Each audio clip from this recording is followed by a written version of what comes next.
dear children. Today I am meeting you for the English class for a poem in Unit 2, Confessions of a Born Spectator, written by Ogden Nash. I welcome you all again to this e-learning platform. Welcome. Stanza 1.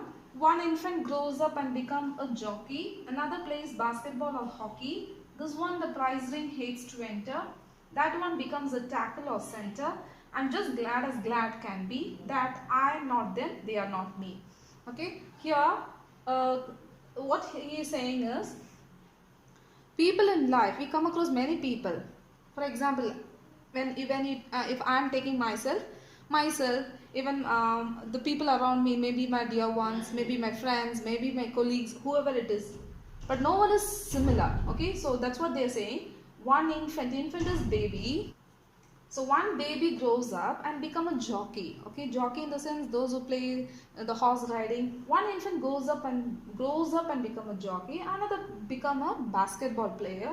Another can become a hockey player.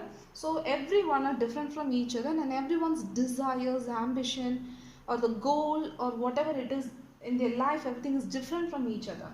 So this one, the prize ring hates to enter. So one person may hate to enter the prize ring. Prize ring means the boxer. You can see the people, those who, that is the pair, those who are boxing, they'll be standing within a ring. Okay, so that's called as prize ring here. So if you ask me whether I am ready to go to a ring, no, I am not ready at all, because that is not my desire or my ambition. My desire is something like my profession, or my goal or my ambition is to teach or do some other thing. Okay, not to become a boxer. So I cannot desire to get into I hate to get into a prize ring. Okay, that's what they are saying. So from 3 lines you can understand each person is different from each other, and their ambition is also different. That one becomes a tackle or center. Even when you take a football, there are few positions called tackle and center. So maybe one person, like in cricket, one person may be called as batsman, another person may be called as bowler, a good wicket keeper, goalkeeper in the football. So each one gets some title how they perform in some kind of a sports or in some activities. In the same way, so one may perform better in tackle, another may perform better in center. Even in a sports, one particular sports, people are different. I'm just glad as glad can be. So he is saying, I'm very happy what I am. I'm happy what I am today. I'm just glad. Glad means happy, and glad can be. I'm really happily saying that I am not them, they are not me. I am not like others, or I am not like you, and you are not like me. So I'm really happy about saying that, because that shows uniqueness. God created every human being out of uniqueness. One person is completely different. Even the twins are different like that. Second stanza we see, with all my heart I do admire athletes who sweat for fun or hire, who take the field in gaudy pomp and name each other as they roam. My lip and bashful spirit feeds on other people's heroic deeds. Okay, now you can see here this second stanza. First stanza he talks about the uniqueness of a person. Okay, one player is different from other person, or one person has a different ambition from the others. Now in the second stanza he says about, like, he speaks like a spectator. Spectator is an audience. Okay, like a viewer. When a player is playing, we all sit before either a television or in the court of the ground. There we sit and view how they are playing it.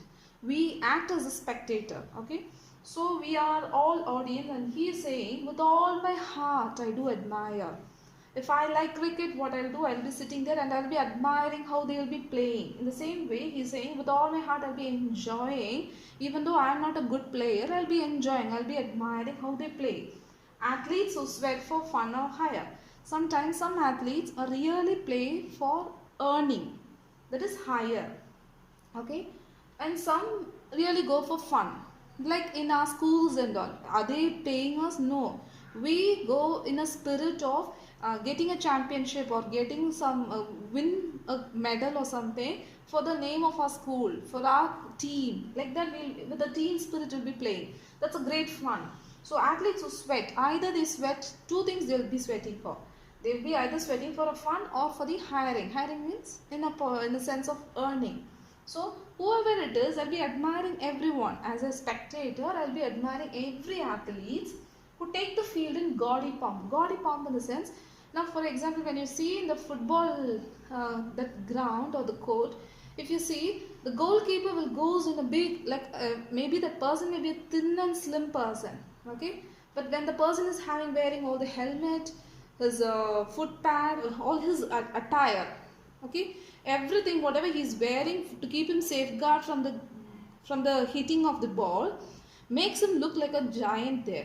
So that makes him look like like what to say is a grand, something pompous, making him something more exaggerating himself. Okay, so who take the field in gaudy pomp. So mostly players when they go in the team uniform and all, they'll be going in a very pompous manner. Oh, I'm a great player, I'm going and playing. In that same way, when they go, from that moment onwards, I start admiring them and name each other as they romp.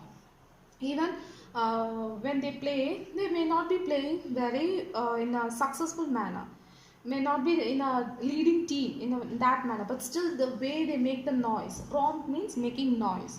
Okay, noise as if they catch the ball, do like this, everything they'll be saying. So main means imitating each other, imitating a good player maybe, and name each other as they romp. My limp and bashful spirit feels. This spectator is not able to play like the player. So what is happening is he is having a kind of a shyness, a kind of a fearfulness, okay, inside his spirit. He is not a good player, so he is having that. So what is happening is when he is having such a kind of an attitude within himself, when he sees some other people's heroic deeds, other good players, he will be feeding his spirit with that kind of happiness. That's what he is saying. Even though I am not a player, I will be getting in that, maybe I will be a part of the team through my spirit, and I'll be enjoying it and I'll be admiring it. In a sense, I have to say I will be enjoying each and every part of the game. Let's see stanza 3. Now A runs 90 yards to score. B knocks the champion to the floor, cracking vertebrae and spines, lashes his steed across the line. You would think my ego it would please to swap positions with one of these. Okay, so you can see maybe in a football game, okay, there will be two teams, yes, or even but the way we see here is it is like a football team or a hockey team, such teams. So now A runs 90 yards to score. If you have to score, you have to go to 90 yards. On the other hand, the B party is the opposite party. Okay, B is the opposite party. B knocks the champion to the floor. Okay, he tries to put down the A party, A person. Then cracking vertebrae and spines. Cracking vertebrae and the spines in the sense, when B knocks the champion, what he will do is he will either try to hit them somewhere in the vertebrae or the spines. Lashes his steed across the line. So what he is saying is, when he does that, what is happening is the other person somehow try to, like when you are going to reach your winning line, okay, the ending line, what you will do in a horse race, we will be whipping our horse greatly. Will give more force to the horse in order to reach the ending line as soon as possible. Okay, with great effort we will be whipping and giving more force to the horse to reach the line as soon as possible with the other competitors.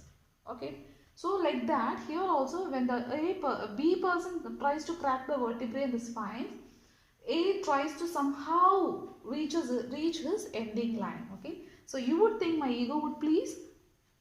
Do you think my ego will be pleasing this? No, because to swap positions with one of these, when one, that is, if I am on the A part, I will be always in the A part, whether it's defeated or whether it is running, whether it is playing perfectly, whatever it is, which team I am belonging to or which team I am supporting, I will be supporting always the same teams alone. So whenever such things happen, I will not be changing my positions with one of these. I will not be doing that. Stanza 4. Well, ego it might be pleased enough, but zealous athletes play so rough. They do not ever in their dealings consider one another's feelings. I am glad that when my struggle begins, twixt prudence and ego, prudence wins. Okay, so while ego, it might be pleased enough. Sometimes our ego will give more importance. Okay, when we have some ego clashes or when we have ego issues, we'll give more importance to the ego issues only. Okay, so well, ego, it might be pleased enough, but in the case of zealous athletes, what they will do is they will play so rough. They will really play it very roughly because they somehow want to win the game. So they do not ever in their dealings. So whenever dealings in the sense in the game, okay. So either you or I should win. So in that dealings, they will not consider another one person's feelings, even if that is if any part of the game, sometimes any soft corner or any sort of a thing, like a kind of a, when you judge something, when the other party have to get their position also, that is the winning position, what they will do is, some zealous athletes, what they will do is, they will stand very roughly or play very roughly or deal very roughly without considering another's feelings. Okay, because they want to get their winning cup or winning position. I'm glad when my struggle begins. So when my struggle begins, I'm really glad, that is to think between which one I have to choose, whether prudence or the ego. Always the prudence only wins. Prudence in the sense knowledge. Okay, so ego is not always gets the correct judgment. When you judge something based on the ego, okay, on your ego, it will not be a correct judgment. But when you judge on the prudence, it will always goes in the correct way. Okay, takes the right path. Answer 5. When swollen eyes meets gnarled fist, when snaps the knee and cracks the wrist, when official dumb demands, is there a doctor in the stands? My soul in true thanksgiving speaks for this modest of physics. So when swollen eyes meets the gnarled fist, that is in the meaning is, swollen eyes is their victim. Okay, victim in the sense either in the two teams, one of them will be the victim, because one party, or that is one person from a team, okay, hit the opposite person of an opposite team. So when you hit someone in the eyes, it will automatically get swollen. How do you hit a person? Through your fist. Okay, through your fist, like this you will be hitting a person in the eyes. So that's what it said is here, fist. Okay, this is the fist. And gnarled fist means very angry fist. How will be fist? How will be hitting them? Very softly like a flower? No. In a soft touch? No. You'll be with all your rage and with all your anger, with all your might and with all your ferocious way, you'll be hitting in the eyes. So when swollen eyes meet the gnarled fist, so when the eyes see the gnarled fist, that is encounter, okay, gets that hitting, and snaps the knee and cracks the wrist. Or even if you snap the knee means breaking the knee, or crack the wrist. Sometimes you crack the wrist, okay, when official dumb demands. So anyway, 3 ways he is talking about here. The person getting attacked, like swollen eyes, snapping the knee, or cracking the wrist. 3 ways. Now he is talking about, there are more other ways, many other ways. Mostly what you will do when you are playing, you cannot do much. So you will be try to do all these things. So what the people will do, the people as they are sitting for the judgment, or who is like umpire side, okay, what they do is, they are called as official dumb. They will demand, immediately they'll be calling for a doctor. Okay, is there a doctor in the stands? When a team is playing, okay, when 2 teams are playing for a World Cup or any other thing, okay, even for a state level or district level, or even in the schools also, they are ready always. Someone to give a first aid, people are there always ready. And they'll be calling. So that's what they are saying. They are searching for a doctor, and they'll be calling for the doctor, whether the doctor is available. My soul in true thanksgiving. At that time, what will I do is, automatically my inside myself. Okay, maybe I am a supporter of a team A, but team B has been victimized. What will I do? Inside my heart, I'll be thanking my God. Okay, thank God, that person is getting a first aid. through a medical representative or through a doctor, through a medical practitioner, whatever it is. Okay, so my soul in true thanksgiving speaks for this modest of physics. So modest of the physics, in the sense, modest means very simple, very humble. Physics means body. So very simple and humble. That is, the body has been very pompously with the body. That is, the person was standing there with his physique to play the game. But now when he's been hurt, what he's doing is very in a humble and simple manner. That is, he's lying down there out of pain and suffering. So that's what he's saying. For this person, for this suffering person, I was thanking God, for giving a current, that is timely help through the first aid. So I will be thanking within my soul. Stanza 6. Athletes, I'll drink to you or eat with you or anything except compete with you. But buy tickets worth their radium to watch you gamble in the stadium and reassure myself anew that you are not me and I am not you. So finally he comes to a conclusion. He brings out a conclusion. He is almost saying how and all the players are playing or what they are doing, everything, what their attitude, everything is talking about. And finally he is saying, is coming to the conclusion part as, yes, my team, the team which I support was actually winning. Athletes, I'm ready that I will drink with you or eat with you. In the sense, drink with you and eat with you is sharing the treat of winning a game. To have fun, to enjoy your party, okay, or enjoy your that winning cup or anything. Anything whatever you are going to give as a treat for us, I'll be enjoying it or I'll take part with you. But I will not be competing with you. That is, I will not come against with you as like a challenge. In challenge, that can you try to win over me? Okay, in that way, I will not come against you like another athlete. Okay, I am not ready to do that. Okay, because I am a spectator and I have a spectator's mode of life and a mode of attitude. So I can't move away from that. Instead, what I will do is, wherever you are going to play, everywhere I will be buying tickets which is worth your thing, worth your game, to watch you gamble in the stadium, to watch you how you play in the stadium. So directly I will be sitting in your place, that is in your PlayStation, wherever you play. I will be sitting and watching you there and reassure myself. Okay, well, everything I will be doing for you, but one thing I will say is, again I feel myself, within myself, what I feel is that you are not me and I am not you. So whatever it is, even though I watch you everywhere, I am admiring you, I am taking part in everything of yours with an athlete, I will always say that you are not me and I am not you. Never you are, we both are, we are always different. That's what I am saying. That's what Ogden Nash is concluding in the poem. Okay, hope you understood this stanza 6. Hope you understood today's poem, Confession of a Spectator.